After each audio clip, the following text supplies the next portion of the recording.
When it comes to your life, there's no job, there's no property, there's no material things that could keep me in a place where I feel like my life is in danger. And when I say that, it's not to go against the safety and protection that the UAE was providing. For me, it's that 1% chance that I'm not familiar with.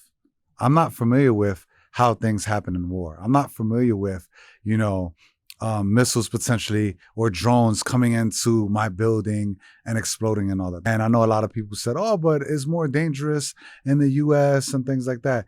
I'm used to that's the danger I'm used to versus a new danger. And I don't ever want to get used to that.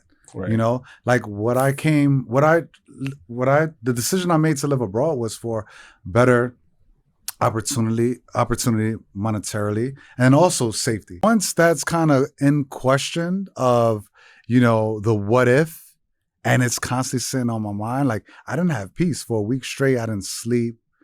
I barely ate. So it was like, I can't go on like this. Like, so, Right. And during that time, I just wanted to be around family and friends.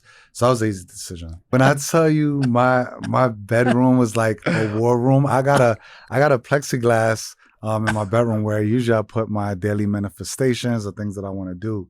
I erased all of that and I was like, all right, let me stay calm, right? Because honestly, I have family and friends calling me and like reacting, and that's making me nervous as well. So I'm like, I need a plan, right? And this was gonna happen, and I'm getting out no matter what.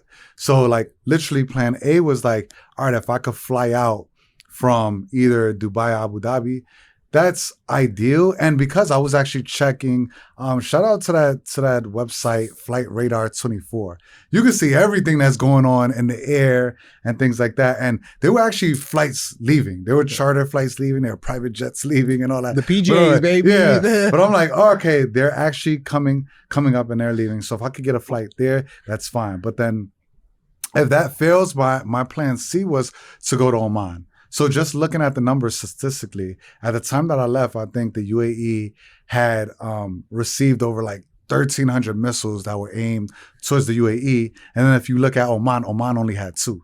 And it wasn't in Muscat, the main area where the airport is. So, and I know people that made that troop by either getting a taxi, getting a bus.